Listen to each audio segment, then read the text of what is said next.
Hey y'all, it's Theodore Shiplin. I'm doing my thoughts on Young Justice Season 2, Episode 7, Deaths.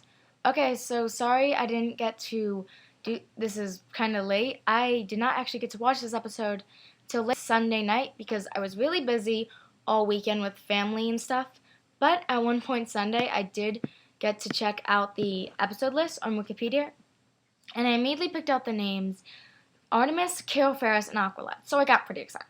But honestly, when it ended, I checked my clock.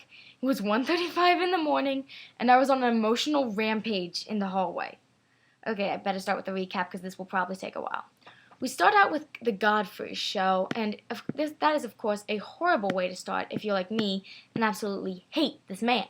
As usual, he's dissing heroes, and he's basically talking about how Ferris Aircraft is launching a satellite to improve communications between Earth and Mars. Hating on it, of course, nothing new. Wally is watching this from his home in Palo Alto. Oh, and quick note, I did not realize he lived in Palo Alto. I thought he was still in Central City, but no, he lives and attends college there with Artemis. We hear Artemis say she's ready. She comes out prepared to leave, and Wally tells her how he doesn't like that Nightwing asked her to do this because they were trying to leave behind the hero life. Artemis points out how he was being Kid Flash a few weeks prior. It really is a cute exchange, and we do get to see how their relationship has developed and that there's this really deep care for each other, which is really nice to see since it is probably the only stable relationship I can find in this show. Yeah, it's the only one I can find unless we counted, I think, Black Canary and Green Arrow together in the show, but that's not the point. Random flash to Nightwing performing CPR on Artemis before announcing her dead. I didn't really get it. Kind of thought it was like what Wally thought could go wrong, because naturally Artemis was just like, what could go wrong? And yeah, personally, I don't think it was very well placed. Back at Mount Justice, Nightwing, Mal, and Superboy are discussing the original Roy, recently found by Cheshire and Red Arrow, and Impulse, and how they're both basically going to end up the team's problem. The Light's new partner, who we still know nothing about, is briefly mentioned before Miss Martian and Lagoon Boy show up. Naturally, everything becomes awkward. They're being cute and stuff, and Superboy gets pouty, but then Artemis arrives. We get to see her back in uniform, which is always great, but I'll just point out, I think it looked a lot better when she had the ridiculously long hair. Like, I wanted her hair so badly, but she still looks pretty good.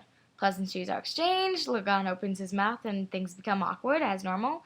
The mission is to make sure the satellite gets safely into space and no one disturbs the launch. We also hear from Nightwing that he has been leading the team for a while, and he wants to get in on the action. We later learn the real reason.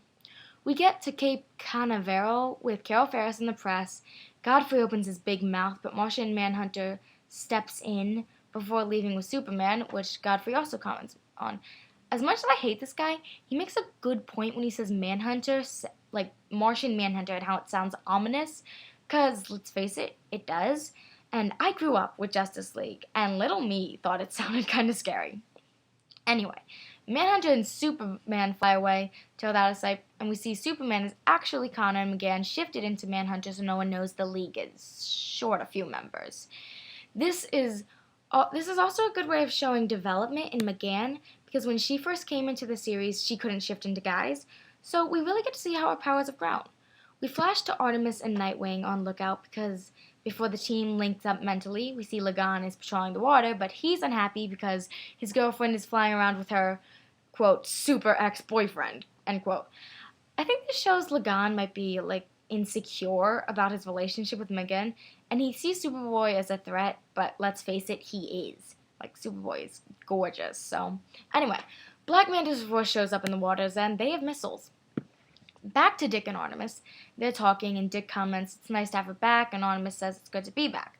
She also says that's basically what Wally is afraid of, that she'll, like, enjoy being a hero again, so much that she'll take it up again, and won't give it up until her dying day, which basically is implying Wally is afraid Artemis will get hurt or die, which I think is good foreshadowing. Back on Bio's ship with McGann and Connor, they basically are having an argument because Connor doesn't talk to her, and the breakup comes up, and we finally learn why. Oh my god. We waited, 7 episodes for this? Okay, so Connor thinks McGann abuses her psychic abilities by ripping intel from the minds of her victims, his words, and leaves them in catatonic state. So we can obviously the whole business of the ripping intel, and I originally thought it was killing. That started before the Krolothians even came into the picture. McGann, of course, defends herself by saying they were bad guys and the info was helping everyone, but Connor still doesn't think it's right, and even says she's acting like Simon, which we can all kind of see was a bit of a low blow. And apparently, Connor had hoped he could get to her and stop her on his own, but she tried to tamper with his mind and make him forget that he was mad at her. But he knew what she was doing because he could feel the touch of her in his mind. And I have to admit, the way he talked about that and how that touch was special to him and such, it was actually really sweet and really well done, and it was just cute. And then they changed the topic, of course, to Lagan, who McGann claims is not a rebound guy, and I don't think he is. I think McGann actually likes Lagan, because honestly, if he was, they wouldn't still be dating. And I think one of the reasons she likes Lagan is because he's very open with her. He's very open, very passionate.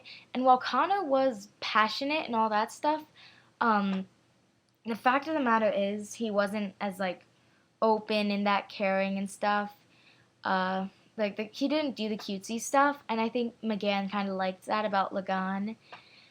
Yeah, so I just think that was something she enjoyed, but I honestly don't know what's going to happen. Anywho, yeah. When it comes to this whole Connor, McGann, Lagan thing, I think the writers have bitten off more than they can chew, I'll be honest. They have just gotten so deep into this mess of a love triangle that I honestly don't know how they're going to get out unless someone dies, which of course it's this show that is more than possible. Anywho, Lagoon Boy comes across Black Manta's forces, but Nightwing tells him to wait for the rest of them. Even so, when Superboy calls him a rookie, he gets rash and rushes in by himself. Basic end, he loses and gets captured. Miss Martian goes to help Lagoon Boy and gives Superboy control of the bioship.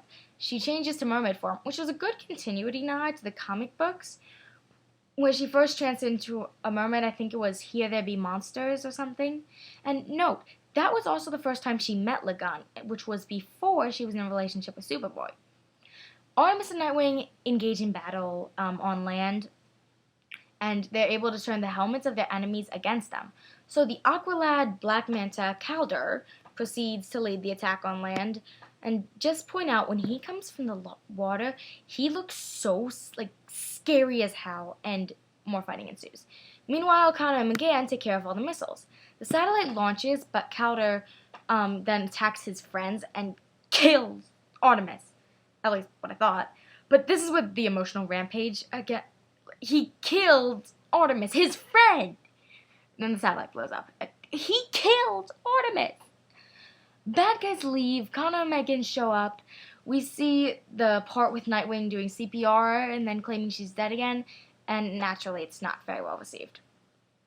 And I'm I'm in my hallway. I can't because it's 1 a.m. and the rest of my family is asleep. And I'm just going, oh my god. And I was just in shock. Calder reports back to his father, but admits he wasn't the one who blew up the satellite. Turns out his dad was the one who blew up the satellite, and there was just a test to see whether or not Calder would tell the truth. Point is, Calder is moving up in the ways of the bad guy. We're back on Mount Justice with the whole team is in mourning. Superboy was going to go talk to him again, but decides against it, and she is unfortunately really hurt, because after all, her best friend had died, and her boyfriend was missing. And when Mal and Karen come up and ask them about Nightwing, Superboy says he went to tell Wally. I'm just going to point this out because I have a shipper's heart. They had this really cute part where Mal and Karen just kind of look at each other, and they're just poor Wally, because they know they're a couple, and if something had happened to the other one, they probably would not be happy. Here's the part where I'm going to start getting a little emotional. Nightwing is in Bloodhaven looking at the picture he took when Artemis transferred to Gotham Gotham Academy. We'll laugh about this someday. He has noise turns to expect Wally. I expect Wally to come out and punch Nightwing, but it's actually Calder. Then Wally comes out, and I expect him to beat the crap out of Calder, but then Artemis shows up, and she isn't dead, because all a really well-done ruse to trick everyone else, and the writers freaked me out for nothing. Nothing!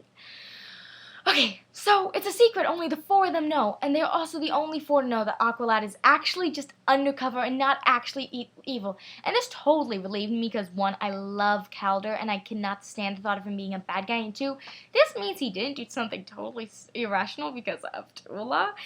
And my little shipper's heart can still be rooting for Calder and Raquel because they were so cute together, and that girl did not get enough time on screen. Like, honestly, she was there for 2 episodes and then 1 episode in Happy New Year. Like, honestly. So yeah, Nightwing gives Artemis a necklace, and Wally has this great line, of course, like, dude, why are you giving bling to my dead girlfriend? And it's a glamour charm courtesy of Zatanna. So now everyone else, she looks different. And comment is made by Artemis about how he got it without revealing why, and he just says they have a history, which I am so hoping is not over because I really love the pairing of Nightwing and Zatanna. They're so cute together, like, honestly. Anyway, Wally and Artemis have another cute moment when they say goodbye, but then she leaves with Aqualad down into the sea while the others watch. The episode concludes, and we still have a lot of questions, such as who was the Lightspeed partner and why did Artemis go with Calder? Fortunately, we don't get these answers anytime soon because the show goes on, that doesn't come back. We don't have a new episode for 3 weeks. Next week it's Misplaced. The week after that it's Cold Hearted, and then my TV guide does not go any further than that, so I don't know. Okay, so I think this has definitely gone by long enough, though shorter than my first try at this. Anyway, those are my thoughts. Please leave me yours. And also, if you feel free to comment with like ways I could become a better reviewer, because I know a lot of people watch these, but I really wish some people would tell me how I can get better. Okay, so yeah, this has definitely gone on long enough. Alright,